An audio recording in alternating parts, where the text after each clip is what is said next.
శ్రీ లక్ష్మీ నృసింహ పరబ్రహ్మణే నమ.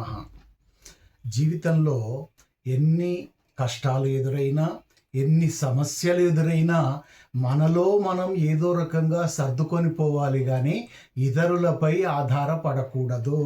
మేము 10th క్లాస్ చదువుకునే రోజుల్లో 1970-71లో మా ఇంగ్లీష్ మాస్టర్ గారు 10th క్లాసులో డోంట్ డిపెండ్ ఆన్ అదర్స్ అని ఒక ఇంగ్లీష్లో ఒక పాఠం ఉండేది.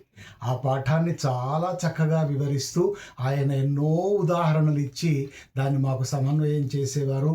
మేము ఇప్పటికీ ఆ విషయాలు మర్చిపోవటం లేదు. అయితే మన వాళ్ళు ఏం చెప్తారు అంటే, ఇతరులపై ఆధారపడి జీవించటం అనేది మంచిది కాదు. నీవే ఏ రకంగానైనా సర్దుకో.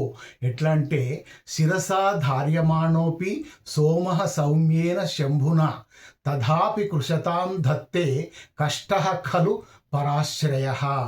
చంద్రుడు శివుని శిరస్సుపై ఉన్నప్పటికీ పరాశ్రయం పొందడం వల్ల తక్కువగానే భావింపబడతాడు. చంద్రుడు చూస్తే పున్నమనాటి చంద్రుడు నిండు చంద్రుడుగా పూర్ణంగా ఉంటాడు. కానీ అదే మీరు శివుడి తలపైన ఉన్నటువంటి చంద్రుడిని కనుక చూసినట్టయితే చంద్ర రేఖ మాత్రమే కనిపిస్తుంది. కాబట్టి చంద్రుడు శివుని శిరస్సుపై అధిరోహించినా కూడా ఆయన గొప్పగా గౌరవింపబడడు, తక్కువగానే భావింపబడతాడు.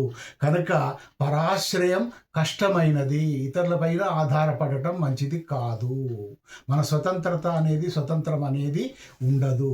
ఇంకా కష్టం ఖలు మూర్ఖత్వం, కష్టం ఖలు యవ్వనేషు దారిద్ర్యం, కష్టాదపి కష్టతరం పరగృహ వాసం పరాన్నంచ. ముఖ్యంగా మూర్ఖత్వం కష్టమైనది. ఎవరు కూడా మూర్ఖత్వంతో ఉండకూడదు. అంటే తనకు తోచిందే వేదమనే పట్టుదలతో ఉండకూడదు. తాను పట్టిన కుందేటికి 3 కాళ్ళు అనకూడదు. దానికంటే యవ్వన దశలో దారిద్ర్యం ఇంకా కష్టం. యవ్వనంలో ఉన్నప్పుడు భార్య పిల్లలు ఉన్నప్పుడు వాళ్ళు రకరకాల కోరికలు కోరుతుంటారు. కోరినప్పుడు వాటిని తీర్చడం అనేది మన వల్ల కానప్పుడు అది ఇంకా కష్టంగా ఉంటుంది. అట్లాగే వీటికంటే పరగృహ నివాసము, పరాన్న భుక్తము ఉండటం అనేది మరింత కష్టాన్ని కలిగిస్తుంది.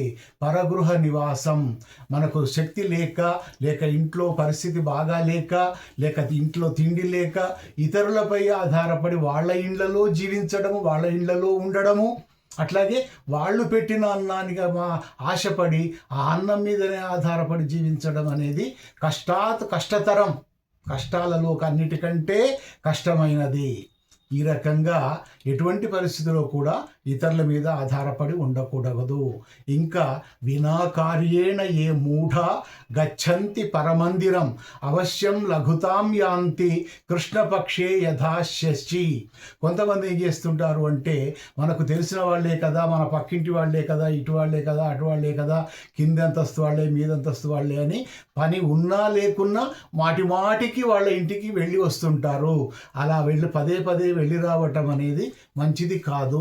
దానివల్ల అనేక రకాల అపార్థాలకు, సమస్యలకు, గొడవలకు దారితీసే పరిస్థితులు ఎదురవుతాయి. ఎట్లాంటి దానికి ఏం చెప్తారు అంటే, చంద్రుడు కృష్ణపక్షంలో క్షీణదశను పొందుతాడు, శుక్లపక్షంలో వృద్ధిని పొందుతాడు. అంటే చంద్రుడు ఏ రకంగానైతే కృష్ణపక్షంలో క్షీణిస్తూ ఉంటాడో ఆ రకంగా వీడికి ఉన్నటువంటి మంచి పేరు, గొప్పతనము, మంచితనము అన్నీ కూడా క్షీణించిపోతాయి.